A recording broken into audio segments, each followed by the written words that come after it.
네, 안녕하세요. 오늘 병태생리학은 감염성 질환에 대해서 한번 다뤄보도록 하겠습니다. 자, 현대의학이 굉장히 많이 발달을 하게 됐어요. 그래서 우리가 질병에 걸리게 됐을 때 안전하고 효과적인 의약품을 사용할 수 있게 됐고요. 그리고 이제 어떤 질병에 대해서 백신 사용이 늘게 되면서 질병이 심화되는 것을 어느 정도 예방할 수 있는 그런 단계까지 도달하게 됐는데, 그럼에도 불구하고 이제 감염성 질환으로 인해서 사망하게 되거나 또는 뭔가 장애를 얻게 되거나 질병을 얻게 되는 이런 사례들이 종종 있습니다. 그래서 이렇게 의학이 발달했음에도 불구하고 이런 감염성 질환에 의해서 사망하게 되는 이런 상황들은 굉장히 이제 비극적이다라고 생각을 해볼 수가 있겠는데요. 그래서 이런 감염병을 일으키는 세균, 바이러스 이런 것들에는 어떤 것들이 있는지, 그리고 우리가 실제로 이제 운동을 하는 경우에 운동 현장에서 발생할 수 있는 감염병들에는 어떤 것들이 있는지, 그리고 그 세균이나 바이러스들이 어떤 기전을 통해서 우리 신체 내에 침투를 해서 병적인 상태를 이르게 하는지, 그런 내용들에 대해서 한번 다뤄보도록 하겠습니다. 자, 다음 그림은요, 이 미생물과 세포의 상대적인 크기를 보여주고 있는 그런 그림인데요. 자, 우리가 여기에서 가장 중요하게 생각해야 되는 포인트는 무엇이냐? 바로 이 세균이 여러 종류의 이 세포들 중에서 어느 정도 위치에 있는지 이것을 이제 이해하는 것인데, 전체적으로 그림을 보게 되면 크기가 왼쪽에서 오른쪽으로 갈수록 커집니다. 단위를 보세요. 밑에 음, 나노미터 단위에서부터 마이크로미터, 그리고 제일 오른쪽에 밀리미터의 단위까지 증가를 하게 되는데요. 세균은 이 그림에서 보면 약 1 마이크로미터 정도의 크기에 위치하고 있는 것을 볼 수가 있습니다. 이 크기는 바이러스보다는 이제 좀 더 훨씬 큰 사이즈고요. 반대로 인간의 세포, 진핵세포, 이 진핵세포보다는 훨씬 작은 중간 위치라고 생각을 하시면 되겠습니다. 조금 더 구체적으로 보면 왼쪽에는 단백질이나 바이러스가 있는데 이것들의 크기는 나노미터 단위죠. 예를 들어서 폴리오 바이러스, 그리고 뭐 독감 바이러스 같은 경우에는 세균보다 훨씬 작습니다. 반면에 세균은 그것보다 좀 더 큰 구조를 가지고 있기 때문에 이것이 의미하는 바는 뭐냐면 세균은 스스로 대사와 증식이 가능한 완전한 세포 구조를 가지고 있다라는 것을 의미한다고 생각하시면 돼요. 이게 바로 우리가 뒤에서 배울 내용이긴 하지만 바이러스와의 이 세균과의 가장 큰 차이점이라고 생각을 하시면 됩니다. 그래서 세균보다는 오른쪽을 또 보시면 적혈구나 뭐 동물세포, 이 진핵세포가 나오는데 이들은 세균보다 약 10배 이상 더 큰 크기를 가지고 있고요. 즉, 세균은 바이러스보다는 크고 인간의 세포보다, 동물의 세포보다는 작은 중간 정도의 크기다라고 생각을 하시면 됩니다. 자, 먼저 우리가 세균의 기본 구조를 좀 이해를 해야 되는데요. 특히 그람 양성균과 그람 음성균이라고 하는 것의 차이를 이해하는 것이 중요합니다. 세균에서 우리가 세포벽이라고 하는 그런 구조를 가지고 있다라고 지난 시간에 얘기를 했었어요. 그래서 진핵세포 같은 경우에는 우리가 세포를 둘러싸고 있는 세포막으로 되어 있지만 세균은 세포막도 가지고 있고요. 그리고 그 겉을 또 둘러싸고 있는 세포벽이라고 하는 것도 있다고 했어요. 근데 이 세포벽이 하는 일이 뭐 단순한 뭐 그런 일을 하는 게 아니라 이 세균에서는 생존에 필수적인 역할을 하는데 굉장히 중요한 구조물이다라고 보시면 됩니다. 자, 세포벽이라고 하는 것은 외부의 삼투로부터요, 이 세균 자신을 보호하는 역할을 하고 있는데, 만약에 세포벽이 없으면 이 세균은 내부의 이 압력을 견디지 못하고 쉽게 파괴가 될 수 있어요. 그래서 우리가 이 세균의 세포벽 구조를 좀 볼게요. 보시면 그람 양성균, 여기 그람 파지티브라고 되어 있는 거 있죠. 여기에서 이 보라색 층, 보라색으로 되어 있는 이 층, 이게 이제 뭐 펩티도글리칸 층이라고 얘기를 하고 있는데요. 그럼 양성균의 경우에는 이 보라색의 펩티도글리칸층이 굉장히 두텁게 있는 것을 볼 수가 있습니다. 이 층의 구조가 두텁긴 하지만 비교적 단순한 구조를 하고 있다. 반면에 그 오른쪽으로 보시면 그람 음성균이라고 하는 이 세균의 세포벽을 보면요. 펩티도글리칸의 층은 얇아요. 그럼 양성균에 비하면 얇은데 대신에 좀 특이하게 외막이라고 하는 구조를 하나 더 가지고 있더라. 근데 여기에서 가장 중요한 포인트는요. 외막 자체만 가지고 있는 것이 아니라 이 안에 여기 뭐라고 써 있나요? 리포폴리사카라이드 바로 LPS라고 하는 아주 강력한 내독소를 포함하고 있다. 이 LPS는 강력한 내독소로 작용을 해요. 그래서 인체에 매우 큰 영향을 미친다라고 보시면 되는데 이게 이제 중요한 이유는 그래서 이 감염이 어떤 이제 사람에게서 발생한 이 감염증이요. 그람 양성균이냐, 그람 음성균 감염이냐, 그것을 이제 비교하기 위해서 이 그람 음성균 감염이 됐을 경우에는 단순 감염으로 끝나지 않고요. 얘가 독소를 가지고 있다고 했었죠. 그렇기 때문에 전신 반응으로 아주 빠르게 진행될 수 있기 때문에 이런 것들을 이제 구별하는 것이 굉장히 필요하고 중요하다라고 얘기를 할 수가 있습니다. 자, 우리가 이제 세균의 세포벽 구조에 대해서는 좀 살펴봤고요. 그 다음으로는 이제 외독소. 이 세균의 독성 인자인 외독소가 어떤 식으로 들어오게 되는지 그 기전에 대해서 한번 살펴보도록 하겠습니다.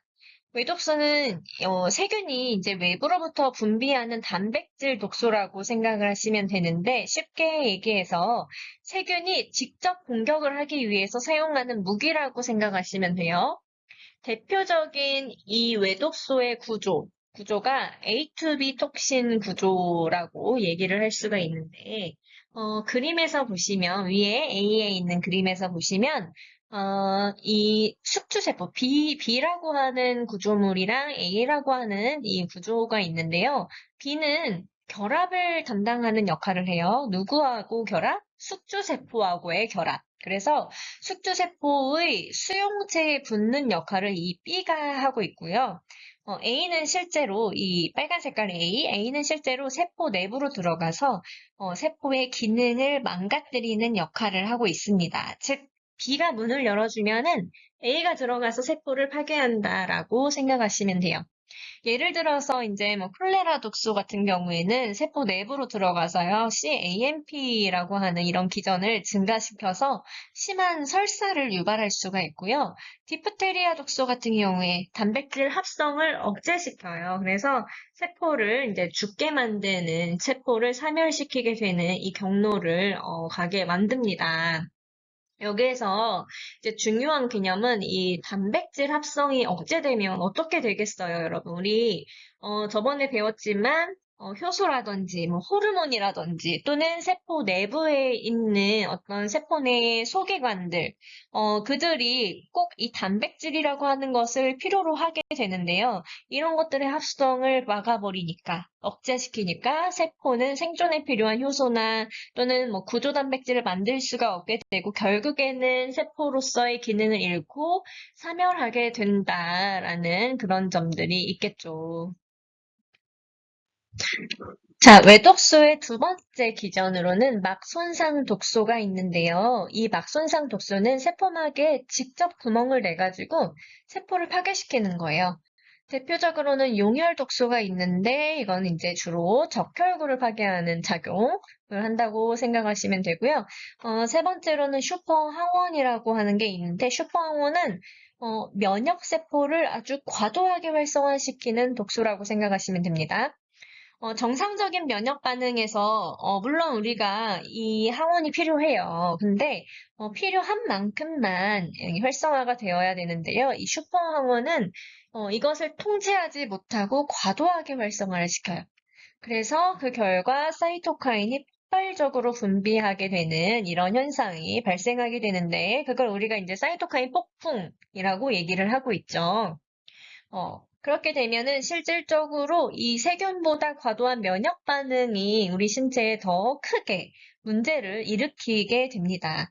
그래서 이런 반응들이 일어나게 되면 독성 쇼크 증후군 독소라고 하는 이런 증상이 발생을 할 수가 있는데 고열 또는 뭐 저혈압 그리고 염증 반응이 아무래도 심해지다 보니까 장기 부전으로 이루어질 수도 있고요. 그리고 이제 결국에는 사망에 이르기도 한다라고 보시면 되겠습니다. 자, 이제 내독소로 한번 넘어가 보겠습니다. 자, 내독소는 외독소하고는 다르게 세균이 분비하는 것이 아니고요. 이렇게 그림에서 보는 것처럼 세균이 죽을 때, 이렇게 파괴가 될 때 방출하게 된다. 우리 아까 그람음성균 구조를 봤었는데, 그람음성균이 죽으면 외막에 우리 LPS라고 하는 독소가 포함되어 있다고 했었잖아요. 그 LPS가 바로 혈류로 방출이 되게 됩니다. 그래서 이 LPS는 우리가 이제 대식세포에서 이 TLR4라고 하는 이런 수용체를 가지고 있는데, 풀어서 보면 톨라이크 리셉터 4라고 하는 이런 수용체가 있어요. 얘가 바로 이 LPS를 인식을 하는 그런 수용체라고 보시면 되는데, 얘가 인식을 하게 되면은 대식세포는 이제 TNF-알파라든지 아니면 인터류킨 패밀리 중에서 1번, 그리고 6번과 같은 이 염증성 사이토카인을 대량으로 분비시키게 됩니다. 그러면 이런 반응이 통제가 되지 않으면 전신 염증 반응 증후군으로 이제 이어지게 되겠고요. 결국에는 폐혈증이라든지 아니면 폐혈성 쇼크로 진행이 되게 되겠죠. 그래서 여기서 반드시 기억해야 될 핵심은 감염 자체보다는 이 면역 반응이 너무 과도하게 일어난다라는 것이 더 위험할 수도 있다는 점입니다. 자, 다음에 이제 마지막으로 이 폐혈성 쇼크의 병태 생리에 대해서 보면은 폐혈성 쇼크에서는 먼저 산화질소, 이 NO가 증가하는 게 이제 문제인데 NO가 증가하게 되면은 혈관이 과도하게 확장이 돼요. 혈관이 과도하게 확장된다는 것은 혈압이 급격하게 떨어질 수 있다라는 것을 얘기하는 건데 동시에 혈관의 투과성까지 증가를 하게 되면서요. 혈관 안에 있는 혈장이 혈관 밖으로 막 빠져나가게 됩니다. 그렇게 되면은 혈액량이 충분하지 않겠죠. 이렇게 순환하는 혈액량이 이제 감소하게 되겠고요. 거기에 이제 또 추가로 응고 시스템이 활성화가 되면서 미세혈관 내에 있는 이 혈액들이 이제 덩어리를 만들기 시작해요. 혈전이 형성이 돼요. 그래서 조직으로 가는 혈류가 이제 점차적으로 감소를 하게 됩니다. 근데 우리 혈액이 하는 일 중에 가장 중요한 거 산소 날라주는 그 역할을 한다고 했었잖아요. 그래서 결과적으로는 이 조직이 산소를 충분히 공급받지 못하게 되는 그런 상황들이 만들어지게 되겠고, 그러면 세포는 이제 산소가 충분하지 않으니까 혐기성 대사를 시작하게 됩니다. 그래서 이 과정에서 이제 젖산이 증가하게 되는데, 젖산이 너무 과도하게 증가함에 따라서 대사성 산증이 발생을 하게 돼요. 근데 우리 뭐 이거 운동할 때도 젖산이 증가한다고 배웠었잖아요. 그래서 보면 운동 중에 증가하는 이 젖산, 이것들은 이제 보통 통제된 생리적인 반응이다라고 이해를 하시면 되겠는데, 반면에 이 폐혈증 같은 경우에는요, 젖산 증가가 조직에 이제 산소를 충분히 공급하지 못하는 병적인 상태를 의미한다라고 이해하시면 돼요. 즉, 운동은 조절된 스트레스지만 폐혈증은 통제되지 않는 전신적인 붕괴를 일으킨다라고 이해를 하시면 되겠습니다. 그래서 여기까지 내용을 좀 정리를 해보면 먼저 첫 번째로 외독소라고 하는 거. 외독소는 세균이 직접 세포를 공격하는 방식이었고요. 두 번째로 내독소는 면역 반응을 과도하게 일으켜서 몸을 망가뜨리는 방식. 그리고 이 과정이 극단적으로 진행이 되면은 이렇게 폐혈증과 폐혈성 쇼크로 이어지게 되는데 이 세 가지 개념들에 대해서 잘 이해를 하시면 될 것 같습니다. 자, 이제 세균에서 바이러스로 한번 넘어가 볼까요? 이 바이러스는 이제 또 세균과는 완전히 다른 존재다라고 보시면 돼요. 세균은 스스로 대사할 수 있는 그런 세포라고 얘기했었잖아요. 근데 이제 바이러스는 스스로 생존하거나 증식이라고 하는 것을 할 수가 없습니다. 반드시 숙주라고 하는 게 필요한데 이 숙주세포 안으로 들어가야지만이 증식이 가능해요. 그래서 바이러스의 구조를 보면 구조는 사실 매우 좀 단순하게 돼 있습니다. 자, 기본적으로 유전물질이라고 하는 이 RNA 또는 뭐 DNA도 있어요. 그래서 유전 물질을 가지고 있고요. 이것을 감싸고 있는 단백질 껍질로 구성이 되어 있습니다. 자, 이 단백질 껍질을 우리가 여기 보시면은 캡시드라고 되어 있죠. 위에 있는 그림에서 보시면 캡시드라고 하는 이 껍질 안에 이제 유전 물질이 감싸져 있고요. 일부 바이러스는 여기에 더해서 외피, 즉 인벨로프라고 하는 여기 동그랗게 우둘투둘한 이런 형태를 가지고 있는 이 인벨로프라고 하는 이런 구조를 또 추가적으로 가지고 있는 바이러스들도 있어요. 그래서 이 외피는 이제 숙주 세포막에서 유래한 지질 이중층이에요. 그렇기 때문에 숙주 세포에 빠르게 부착을 해가지고 좀 더 빠른 속도로 함입이 될 수가 있겠죠. 근데 여기서 중요한 포인트는 외피를 가진 바이러스는 알코올과 같은 소독제에 굉장히 약합니다. 그래서 뭐 우리가 70%뭐 에탄올 뭐 이런 걸로 이렇게 소독할 때 금방 그 바이러스들은 좀 제거를 할 수가 있고요. 반대로 외피가 없는 바이러스들, 네이키드 바이러스라고 하는데 얘네들은 이제 환경 저항성에 매우 강하다라고 인지를 하시면 될 것 같아요. 그래서 이 바이러스의 구조를 이렇게 또 구별하는 이유는 같은 바이러스 종류라고 하더라도요. 구조에 따라서 어떤 바이러스는 감염력과 생존력이 강하고 어떤 바이러스는 생존력이 조금 그, 약하다라고 이렇게 이제 생각을 해볼 수가 있겠죠. 자, 다음으로 이제 바이러스 중에서요, 역전사 바이러스라고 하는 게 있어요. 레트로바이러스. 그 종류에서는요, 보통 우리가 알고 있는 HIV, 사람 면역 결핍 바이러스, 걔가 이제 레트로바이러스에 해당이 되는 바이러스인데, 그 바이러스의 복제 과정을 상세하게 설명해 주고 있는 이런 모식도들을 이제 좀 보시면은, 자, 이 바이러스는 자신의 유전 정보를 가지고 RNA 형태로 이제 유전 정보를 가지고 있는데요. 이 왼쪽에 역전사 요소 이렇게 써 있는 거 있죠. 얘가 숙주세포로 들어가게 되면은, 원래 우리가 진핵세포에서는 DNA가 가지고 있는 유전 정보를 가지고 RNA가 그거를 전사해서 세포질로 나가서 단백질로 번역을 한다라고 그렇게 얘기를 했었어요. 근데 얘는 RNA의 정보를 가지고 RNA 형태를 가지고 이거를 DNA로 바꿔서 이렇게 그래, 이렇게 바꿔서 숙주의 유전자에 끼워 넣는 이런 독특한 방식을 사용하고 있습니다. 그래서 우리가 DNA 정보를 RNA로 카피하는 것을 우리가 전사라고 했었잖아요. 근데 얘는 RNA의 정보를 가지고 DNA를 만들었네요. 그래서 역전사, 반대로 전사를 했다라고 해서 역전사 바이러스다라고 얘기를 하고 있습니다. 앞에서 이제 얘기했지만 HIV가 여기에 대표적인 바이러스라고 얘기를 했었죠. 그래서 이 바이러스는 RNA를 DNA로 변환하는 역전사 과정을 거치게 되는데 이후에 생성된 이 DNA, 이게 이제 인테그레이즈라고 하는 효소를 통해서 숙주가 가지고 있는 DNA에 삽입이 됩니다. 이렇게 삽입된 바이러스는 유전자의 숙주 일부처럼 존재를 하게 되는데요. 그래서 지속적으로 얘네들이 숙주 세포 내에서 바이러스 단백질을 계속 생성하게 되는 거예요. 또 여기에서 이제 프로테이즈라고 하는 이제 효소를 통해서 긴 단백질 사슬이 절단이 돼서 기능적인 단위로 만들어지게 되면서 또 성숙한 바이러스가 형성이 되게 됩니다. 그래서 이러한 과정 때문에 역전사 바이러스 같은 경우에는 한 번 감염이 되면은 제거하기가 쉽다, 어렵다?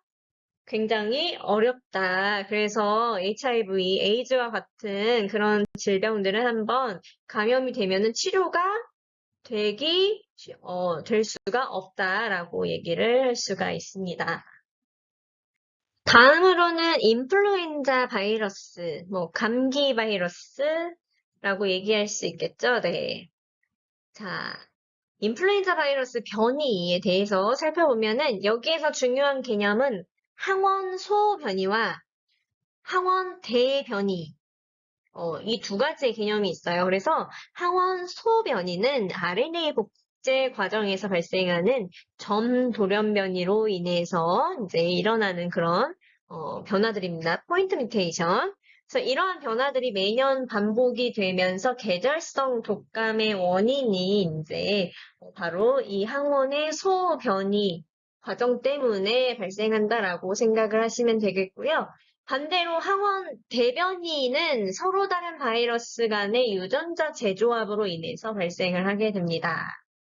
그래서 이때에는 이제 완전히 새로운 형태의 바이러스를 만들어내기 때문에요. 기존에 우리 몸이 가지고 있는 또는 우리 이제 사람들이 개발해낸 그런 의약품을 가지고 백신을 가지고 기존 면역으로는 대응이 어려워요. 그렇기 때문에 왜 우리 코로나19 같이 그런 팬데믹으로 이어질 수 있는 그런 바이러스라고 생각을 하시면 됩니다. 특히 이제 조류라든지 또는 돼지, 인간 바이러스 간의 혼합이 주로 이제 주요 원인으로 작동하는 것이 바로 인플루엔자 바이러스다라고 보시면 되겠습니다. 자, 우리가 감염이 되고 감염이 없어지는 이 단계를 이제 5단계로 나눠서 볼 수가 있는데요. 첫 번째 단계는 이제 잠복기, 그 다음에 전국기, 발현기, 쇠퇴기, 회복기 이렇게 5개 단계로 나눠서 볼 수가 있어요. 그래서 먼저 보면 잠복기에는 병원체가 체내에서 증식을 하기는 하는데 일단 임상적인 어떤 증상들은 나타나지 않습니다. 하지만 이 시기에도 전염이 가능한 경우가 있기 때문에 이제 조심해야 되겠고요. 두 번째는 이제 전구기. 자, 초기 면역 반응이 시작이 되면서요. 오한이라든지 피로감, 통증과 같은 이런 비특이적인 증상들이 나타나는 시기가 바로 전구기입니다. 자, 세 번째로는 이제 발현기. 이 감염병이 이제 최고조에 이르러 있는 상태, 그 시점이라고 생각을 하시면 되는데, 이 단계에서는 병원체의 활동이 그 활동과 면역 반응이 이제 최고조에 이르러 있는 그런 상태로 질병의 특징적인 증상들이 나타나는 시기다라고 보시면 되겠죠. 네 번째로는 이제 쇠퇴기인데요. 병원체가 감소하는 시기.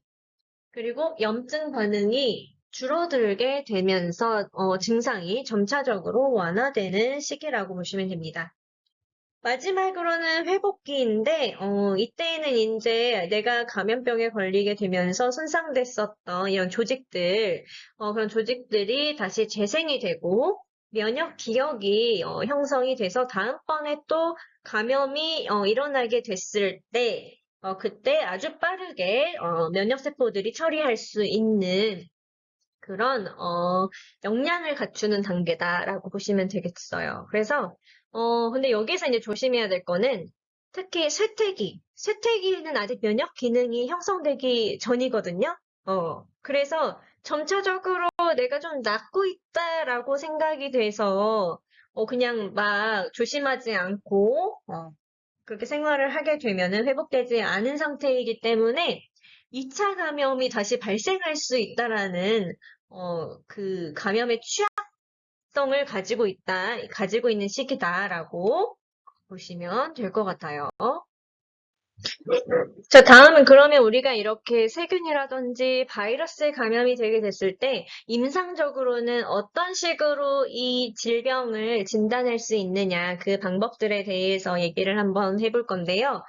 지난 시간에 뭐 그러니까 몇 가지에 대해서 얘기는 했었어요. 근데 면역과 이제 관련해서 얘기는 했었는데 다시 한번 보면 자, 임상적으로 진단 마커로 이제 사용할 수 있는 게 백혈구의 이 분액 수치를 비교해서 보는 방법이 있습니다.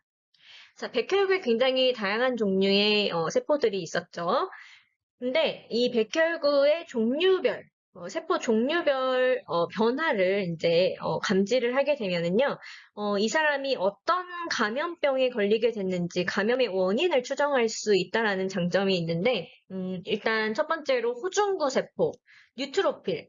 이 뉴트로필이라고 하는 호중구 세포가 증가하는 경우가 있는데요. 이때에는 급성 세균 감염을 의심을 해볼 수가 있습니다.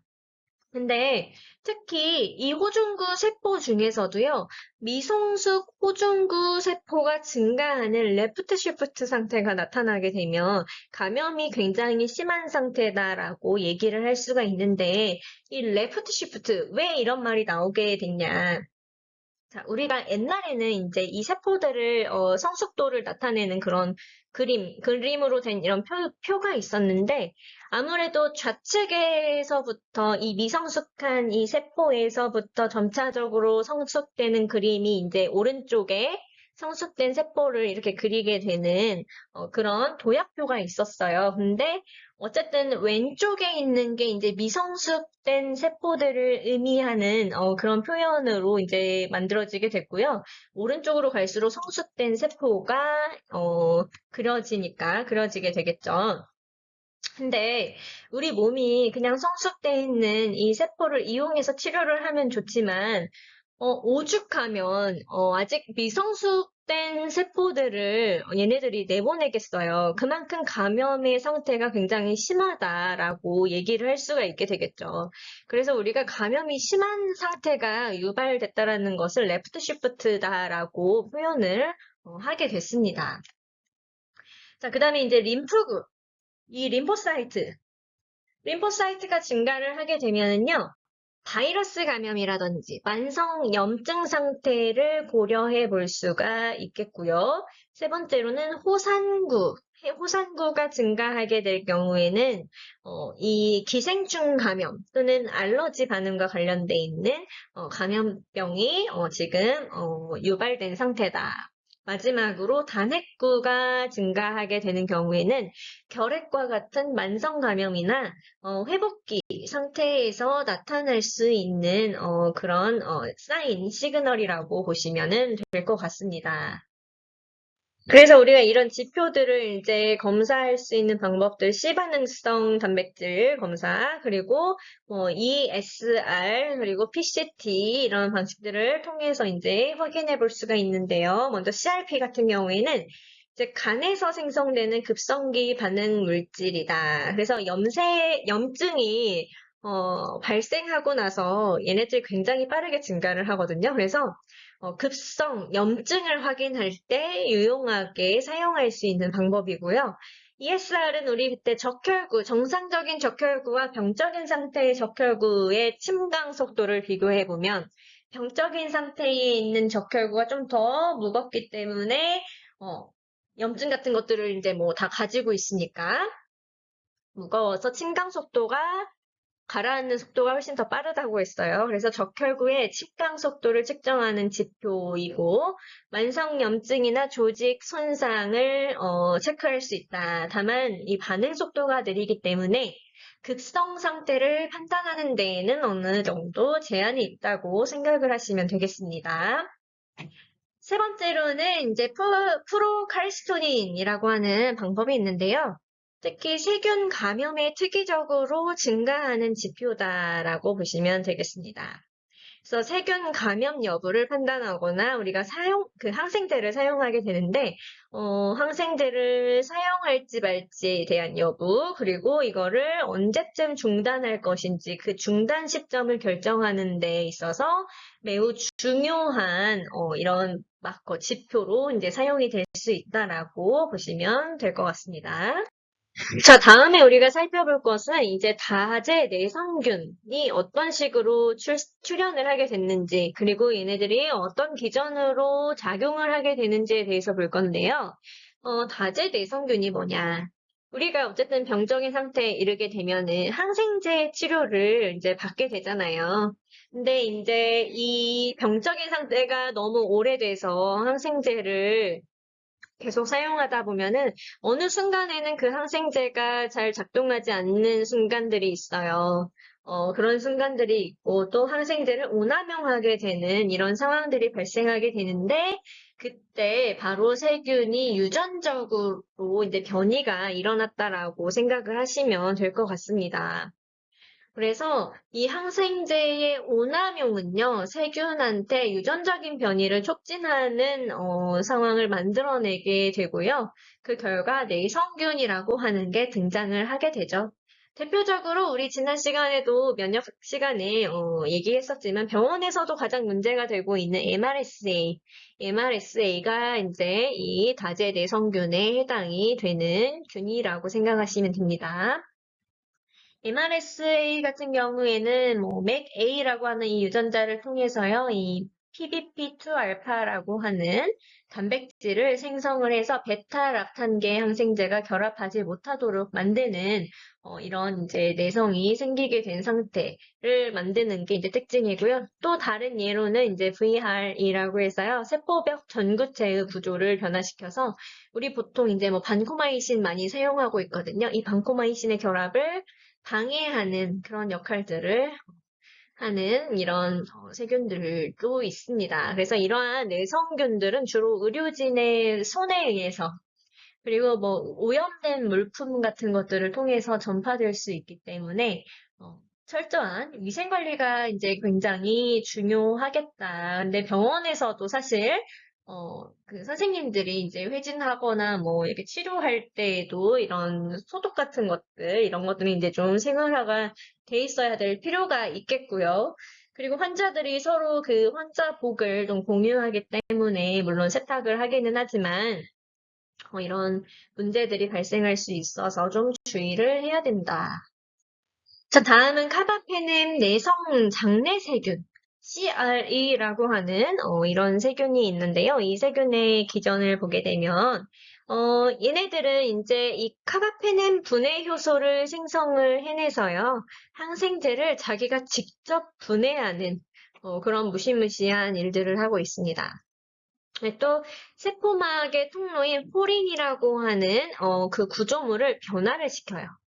그래서 항생제가 세포 내부로 들어오는 것을 차단시켜 버리게 되는.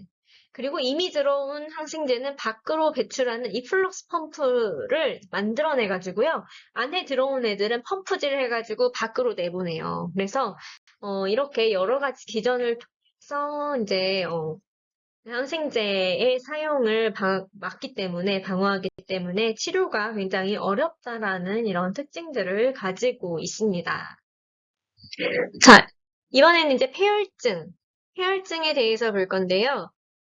이 sepsis3 기준을 이제 보게 되면은요. 자, 폐혈증이라고 하는 건 이제 감염에 대한 숙주의 비정상적인 반응으로 인해서 장기 부전이 일어나게 되는데, 그로 인해서 이제 생명의 위협까지 받을 수 있는 이런 상태, 그런 상태를 의미하고 있고요.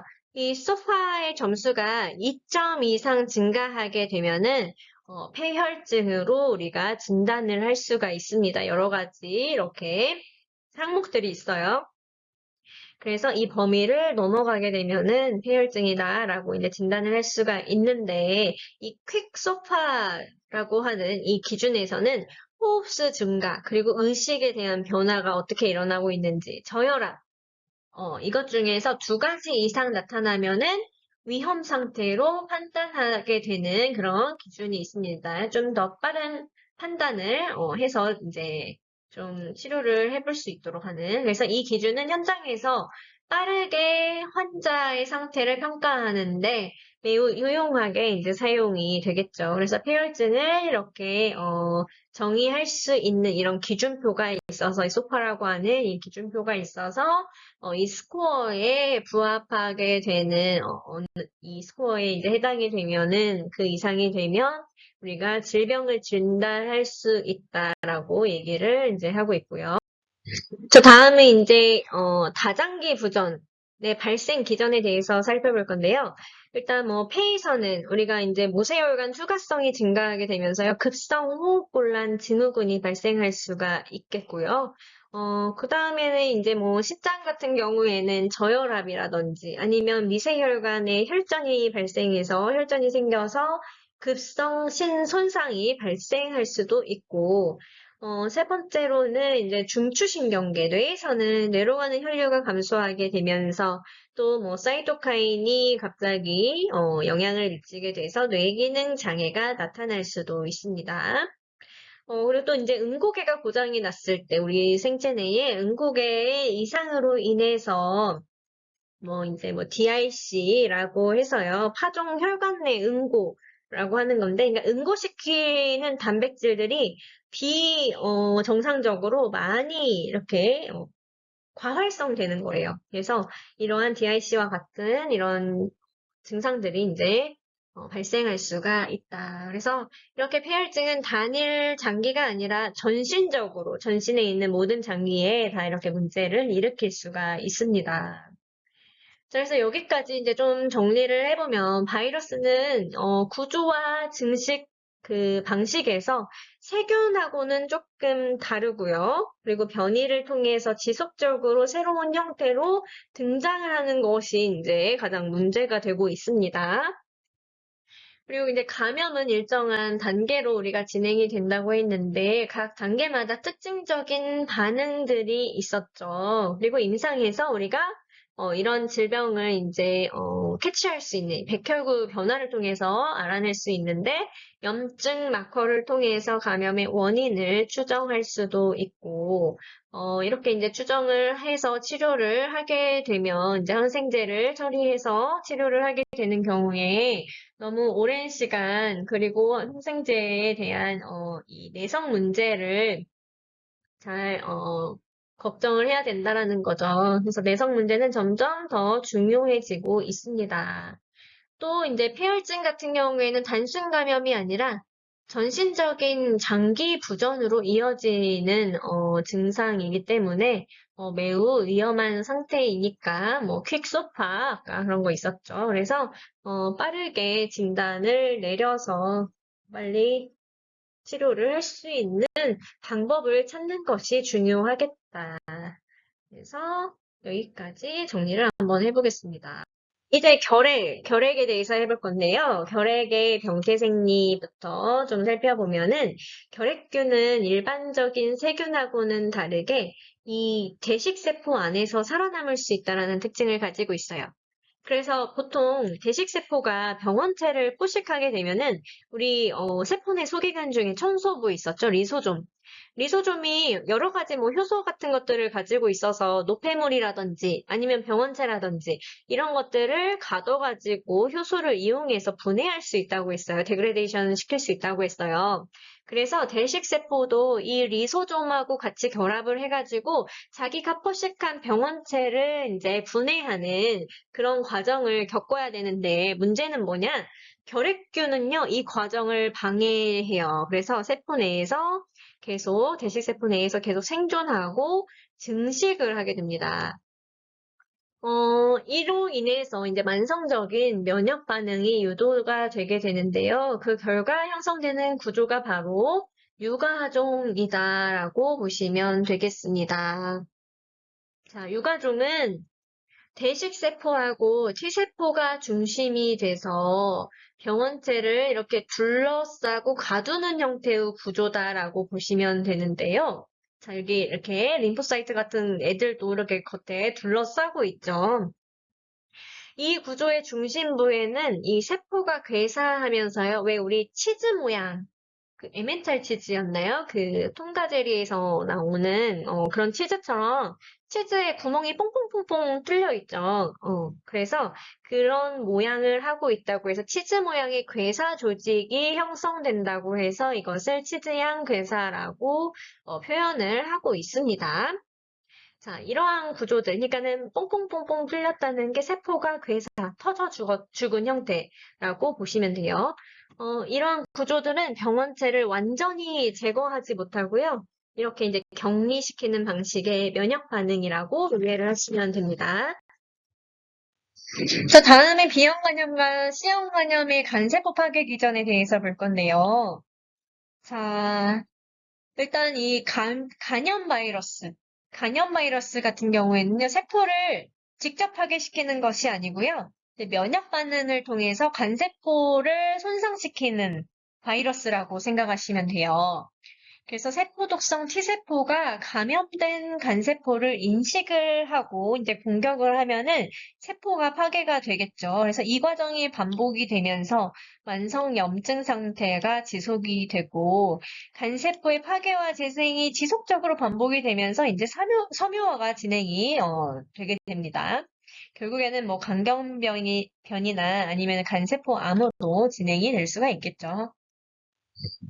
자, 다음은 스포츠 현장에서 감염 사례에 대해서 보면은요, 여기서 보여주는 거는 이제 2018년에 평창 동계올림픽 때 노로바이러스, 이 집단 감염이 이제 발생했었던 사례가 있습니다.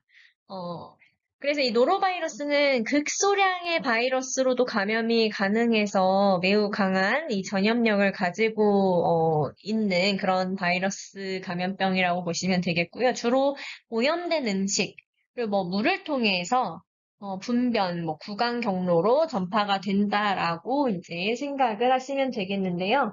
올림픽 할 때, 뭐 도쿄올림픽 할 때에도 사실 코로나19가 한참 이 팬데믹 때문에 문제가 됐었던 적이 있었죠.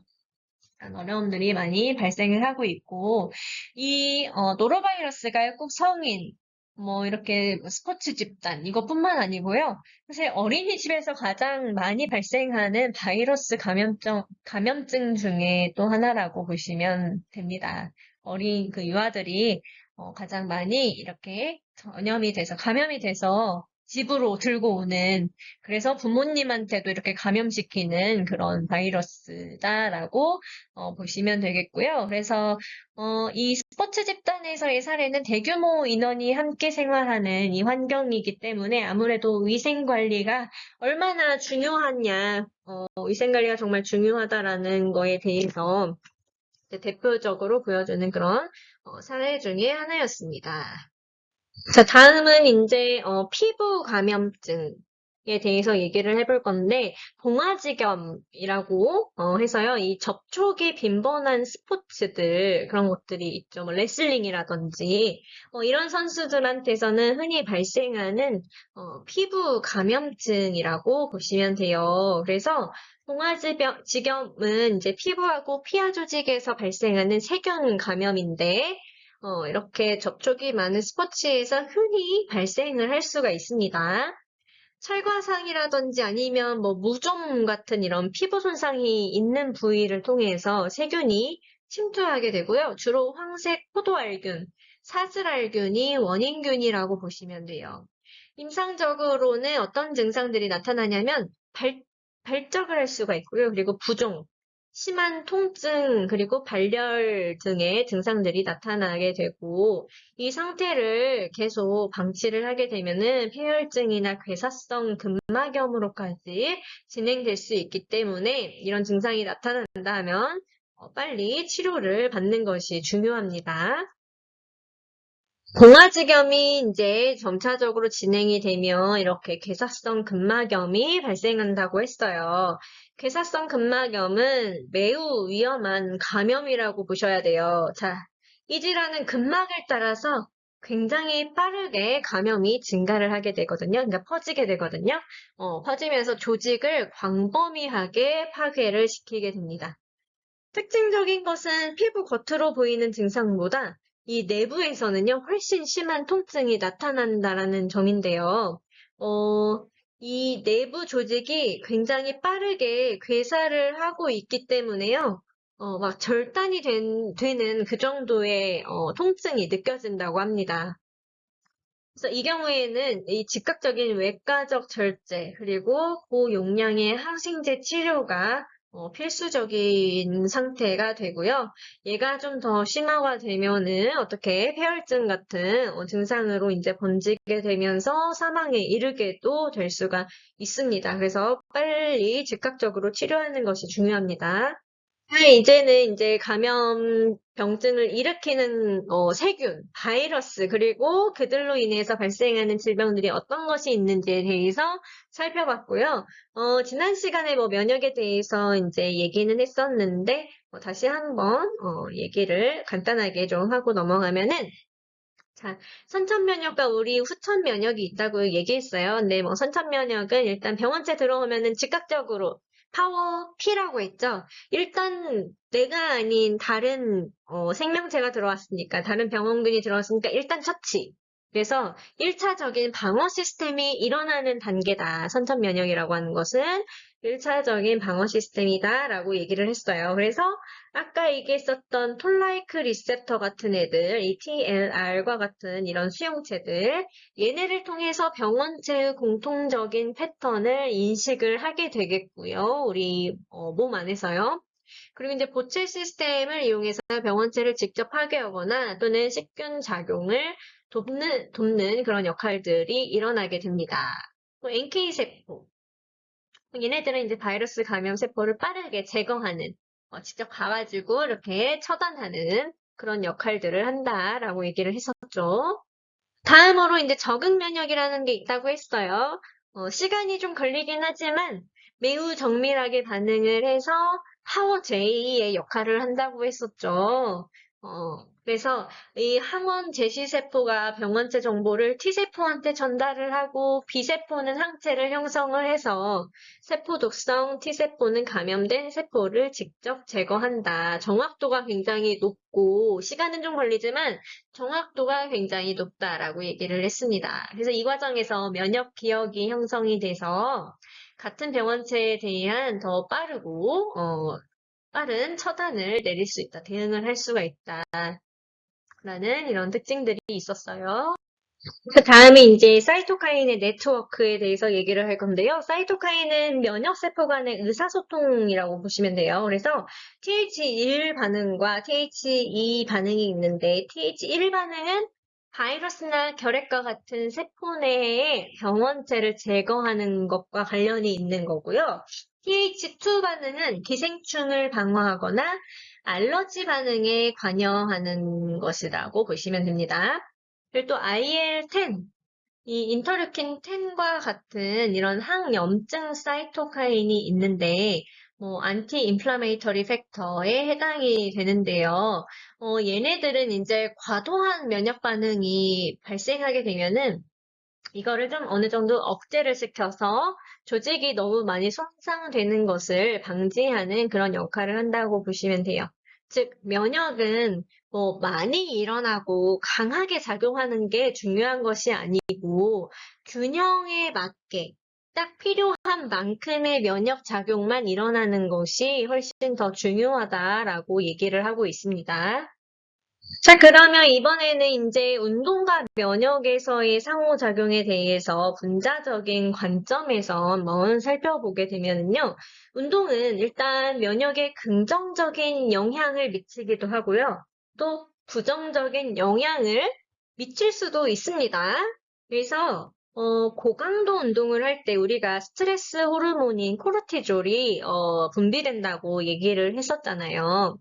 그래서 이 코티졸이 증가를 하게 되면은 림프구 증식이 억제가 되고요. 면역 기능이 일시적으로 다운되는 그런 역할들이 나타나게 돼요. 그걸 우리가 오픈 윈도우라고 얘기를 했어요. 그래서 운동하고 나서 3시간에서 이제 사람의 그 상태에 따라서 다르지만 길게는 72시간까지 면역력이 매우 떨어져 있는 상태가 있다, 그 시기다라고 얘기를 한 적이 있습니다. 그렇기 때문에 이 시기에는 휴식을 충분히 취해줘야 되고요. 감염의 위험이 있기 때문에 조심해야 되는 그런 시점이라고 얘기를 했어요. 또 운동을 할 때 이제 분비되는 인터루킨 6라고 하는 항염증 분비물이 있는데요. 이 항염증 작용을 해서 대사 건강에 긍정적인 영향을 줄 수도 있습니다. 이 IL6 같은 경우에는요, 우리가 근력 운동을 하게 됐을 경우에 근육의 이 수축 운동을 할 때 근육에서 분비되는 마이오카인, 마이오카인 중에 하나라고도 보시면 되겠는데요. 그래서 이렇게 적절한 운동을 하게 될 경우에 항산화 시스템을 활성화해서 면역세포를 보호하는 이런 역할들도 할 수가 있고요. 그래서 운동은 강도가 아니라 적절한 조절. 그러니까 운동을 너무 많이 하고 너무 고강도의 운동을 한다고 해서 좋다기보다는 적절하게 조절을 해서 하는 것이 더 효과적이다라고 얘기를 할 수가 있게 되겠죠. 이러한 이유 때문에. 자, 다음에 이제 감염병 예방과 관련해서 뭐 주의해야 될 것들, 비말을 통해서, 뭐 공기를 통해서 또는 접촉을 통해서 감염될 수 있는 이런 대상 질환들 이렇게 표로 만들어져 있고요. 그리고 어떤 식으로 이제 주의를 할 것인지, 뭐 이렇게 어떤 식으로 방지할 수 있는지, 방어할 수 있는지 방법들에 대해서 나와 있으니까 참고로 한 번씩 보시면 될 것 같습니다. 자, 다음에 이제 소독과 멸균에 대한 내용들이 나와 있는데요. 이거는 뭐 병원에서도 사용하는 방법이고요. 연구실 같은 데에서도 이런 감염이라든지 또는 그 세균의 어떤 침습 같은 것들을 좀 막기 위해서 사용하는 방식이라고 보시면 돼요. 자, 고압 증기멸균, 오토클레이브 들어본 적이 있는지 모르겠지만, 자, 병원에서 주로 이제, 이 고압 증기멸균, 고압, 말 그대로 압력이 높은 상태, 그리고 고온, 121도씨라고 하는 이 고온에서, 그러니까 찜기 같은 데에다 넣고요. 수술 도구 같은 것들 넣어가지고, 이렇게 세균 같은 것들, 사멸시키는 방법이다라고 보시면 돼요. 찜기에 넣고 찐다고 생각하시면 돼요. 그래서 이렇게 멸균을 시킨 다음에 수술방으로 그 도구들을 이제 날라가지고 다시 이제 수술을 하게 되는 이런 방법들이 있고요. 그리고 화학적인 소독제, 뭐 알코올. 아까 우리 뭐 바이러스 같은 경우에 그 인벨러 형태 그 외피를 가지고 있는 바이러스 같은 경우에는 알코올로도 충분히 제거할 수 있다고 했어요. 그래서 알코올 또는 염소계, 뭐, 그 락스 같은 것들, 그리고 수영장에서 우리 염소 뭐 제품들 많이 이렇게 물에다가 희석시켜가지고 감염병을 어느 정도 좀 막을 수 있게 그렇게 조치들을 이제 취하고 있죠. 그래서 이런 것들을 이용해서 미생물의 구조적인 취약점을 공략해서 멸균을 할 수 있는, 소독을 할 수 있는 이런 방법들이 있고요. 그 다음에는 비누, 계면활성제, 바이러스 지질 외피를 파괴시켜서 불활성화를 유도하는 방법이다. 이 지질 외피가 인지질 이중층으로 돼 있잖아요. 지질층이 있죠. 그 지질을 이 계면활성제를 이용해서 파괴를 시키는 거예요. 그래서 이렇게 불활성화를 시키도록 하는. 그래서 우리가 손 씻을 때 그냥 이렇게 맹물로만 씻기보다는 비누 같은 것들, 계면활성제를 이용해서 손을 씻는 것이 이제 바이러스 감염이라든지 세균 감염을 막을 수 있는 그런 방법이다라고 얘기를 할 수 있습니다. 자, 다음은 신종, 그리고 재출현 감염병에 대한 얘기들을 좀 해볼 건데요. 자, 우리 현대 사회가 변화함에 따라서요, 감염병들의 양상이 급격하게 변화하고 있어요. 그래서, 대표적으로 이렇게 보면은 이제 인수공통 감염병이라고 하는 게 있는데, 자, 이건 뭐냐면, 인수공통 감염병, 사람하고 동물이랑 이 감염이 되는 병이에요. 그래서 서로 감염을 이제 시키는 그런 병이라고 보시면 되는데, 자, 야생동물의 서식지가 점차적으로 파괴되고 있죠. 그렇게 되면서 동물들이 이제 뭐 사람들이 사는 마을 또는 도시로 나오고 있습니다. 자, 이렇게 되면서 뭐 우리 예를 들어서 너구리 같은 경우에도 뭐 가끔 보면 이렇게 공원 같은데 뭐 양재천 이런 데에도 너구리 뭐 나타난다고 해요. 네. 그래서 그런 너구리한테 물리게 되거나 하면은 이제 광견병 같은 것들, 이런 것들, 사람한테 전이될 수 있습니다.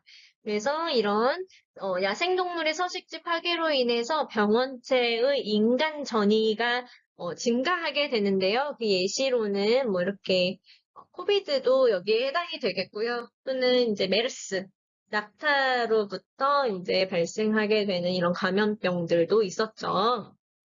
그래서 이런 인수공통 감염병들이 이제 있을 수가 있다. 그 다음에는 기후변화에 의해서 모기, 우리 말라리아 같은 이런 병들이 이제 발생할 수가 있어요. 원래 없었는데. 그래서 말라리아가 기후변화에 의해서 출현하게 되는 이런 이슈들이 있고요. 그 다음에는 항생제 내성 위기. 그래서 항생제에 대해서 내성이 생기기 때문에 새로운 치료 전략이 필요한 상황. 근데 치료제가 그렇게 쉽게 만들어지는 게 아니잖아요. 그렇기 때문에 이런 것들이 이제 문제가 될 수가 있다. 그래서 이런 감염병을 관리하기 위해서 어떤 전략을 세워야 될 것인가. 감시체계가 일단 이루어져야 될 거고요.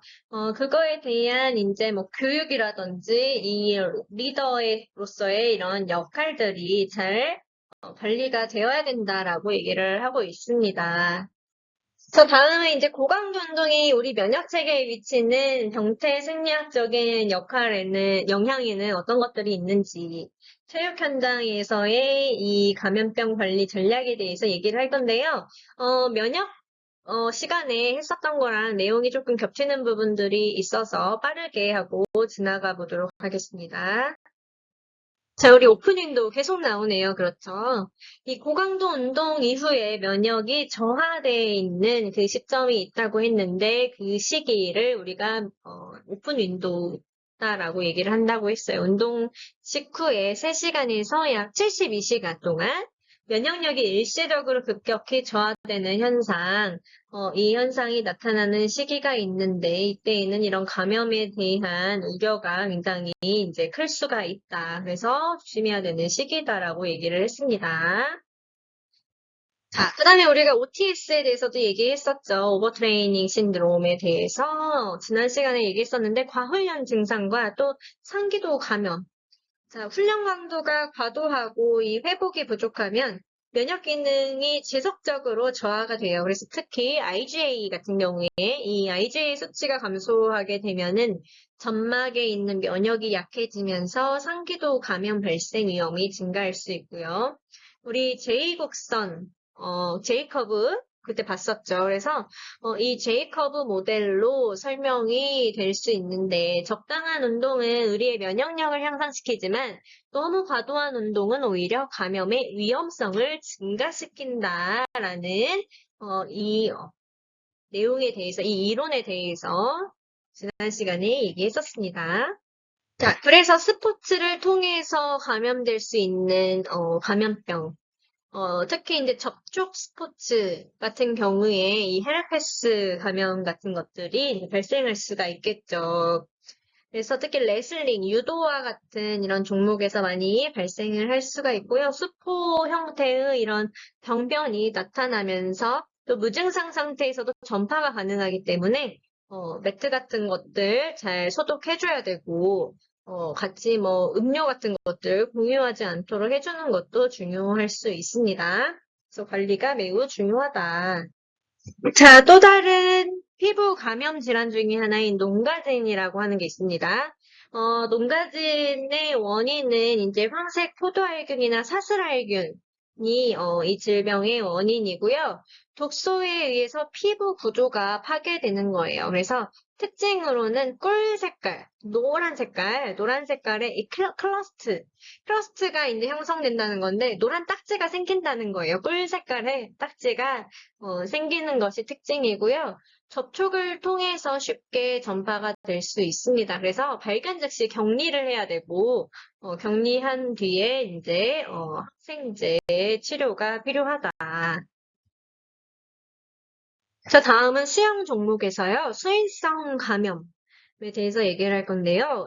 웨이도염이라고 하는 게 있죠. 그래서 귀에 남아있는 물로 인해서 세균이 증식하는 거예요. 깨끗한 물이 아니잖아요. 그래서 세균이 증식하면서 발생하게 되는 염증 반응이라고 보시면 되는데 레지올렐라균은 에어로졸 형태로 흡입이 돼서 폐렴을 유발할 수가 있게 되겠고요. 수영을 하다 보면은 이제 호흡을 계속 해줘야 되잖아요. 물 밖으로. 이렇게 입이랑 코가 나와 있는 상태에서는 그래서 이러한 레지오넬라라든지 뭐 이런 균들에 의해서 폐렴도 유발이 될 수가 있고 귀에는 이 물로 인해서 세균이 증식하게 되면서 외이도염이 발생을 하게 될 수가 있습니다. 그래서 이러한 감염은 이제 환경 관리를 잘 해줄 필요가 있다. 물론 우리가 관리를 하는 것은 아니지만 그렇기 때문에 뭐 염소 뭐그 소독제라든지 이런 것들을 이제 처리하는 이유가 이러한 감염병들을 막기 위해서 처리를 한다고 생각을 하시면 되겠죠.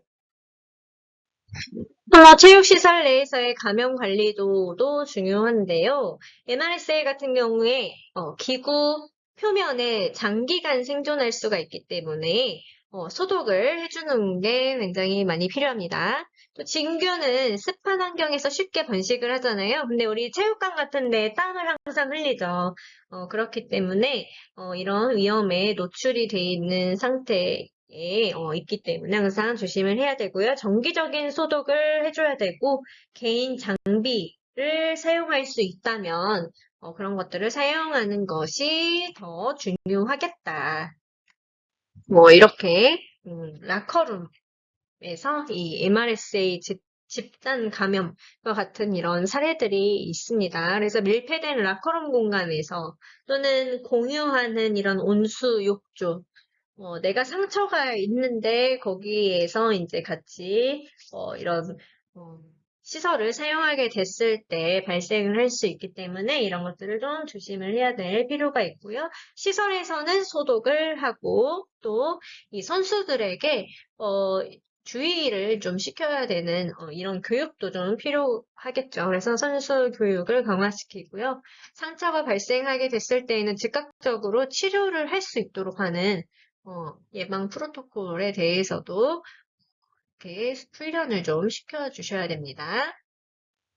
자, 그래서 스포츠 현장에서는 또 이런 응급처치에 대한 관리 방법들이 또 있는데요. 자, 혈액을 통해서 매개되는 감염병들을 관리하기 위해서요, 여러 가지 지침들이 있는데, 그 중에서 기본적인 주의사항, 기본적인 것들을 보면은 사실 이제 선수들이 운동을 하다 뛰거나 뭐 꼭 선수가 아니더라도 일반인이더라도요, 그 사람이 어떤 질병을 가지고 있는지 사실 몰라요.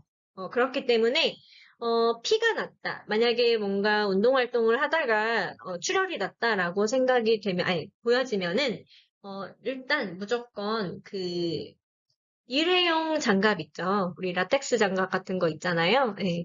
그래서 모든 혈액을 잠재적인 감염원이다라고 간주를 하고 이렇게 라텍스 장갑 같은 것들을 착용한 다음에 이제 치료를 해야 되겠고요.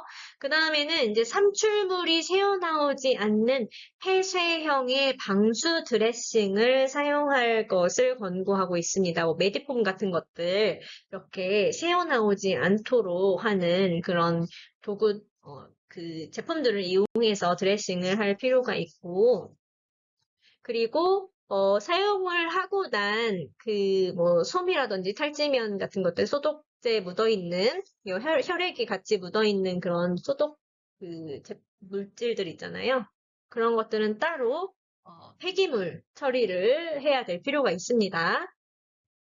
자, 그리고 이제 격리 지침이라고 해서 활동성 출혈이 멈추지 않거나 유니폼이 혈액으로 오염됐을 때에는 즉시 경기를 중단하고 교체를 할 수 있도록 지침을 줘야 됩니다. 그래서 이런 것들을 이제 주의해야 될 필요가 있습니다. 그 다음은 뭐 프로 스포츠 리그라든지 아니면 이렇게 이제 뭐 단체 생활을 하는 이런 집단에서 주의해야 되는 감염병에 대해서 이제 대응을 해야 되는 이런 상황들이 있는데요. 보시면은 뭐 아까 출혈이 나게 됐을 때에는 일단 그 모든 혈액이 다 잠재적인 감염원이라고 간주를 하라고 했어요. 그래서 보호 장비 같은 것들 꼭 착용하는 것이 이제 중요하겠고요. 코비드19와 같이 우리 호흡기를 통해서 감염될 수 있는 이런 바이러스 같은 경우에는 어떤 증상이 이제 있으면 바로 검사하고 격리를 시킬 필요가 있고요. 만약에 백신이 있는 질병 같은 경우에는 백신 같은 것들을 미리 이제 처치할 수 있도록 하는 것들이 중요하겠죠. 그리고 운동하고 나서 면역력이 저하되는 이 오픈 윈도우 시기, 이때에는 이 종목별로 어쨌든 발생할 수 있는 감염 질환이 어떤 것들이 있는지 대부분 이제 다 아실 거예요. 그래서 조기에 대응할 수 있도록 할 필요가 있고요. 체육시설 같은 데에서도 위생 관리를 철저하게 잘 해줘야 된다. 표준 그 주의 지침에 따라서 철저하게 잘 해줘야 될 필요가 있습니다.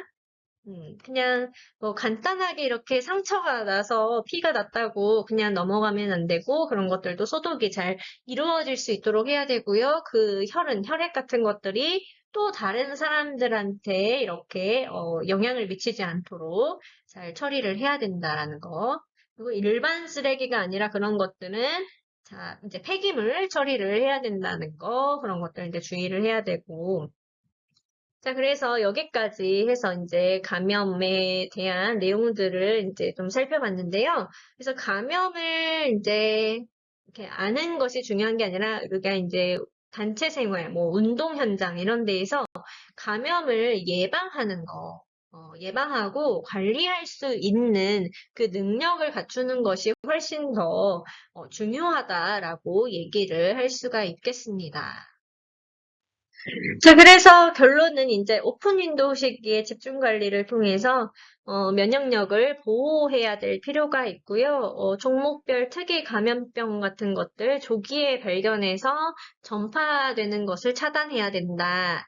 그리고 체육시설에서는 이 과학적인 소독 프로토콜에 준수해서 이렇게 관리를 해야 될 필요가 있고 응급 상황 시 혈액매개 감염병 예방을 위해서는 표준 주의 지침을 이행하도록 해야 됩니다.